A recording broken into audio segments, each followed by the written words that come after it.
இந்த ஜன்மம் தீரும் ஏன் அழகு குட்டி செல்லம் இறைவன் அவன்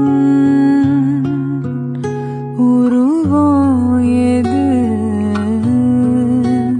நான் காண்கிறேன் நீதானு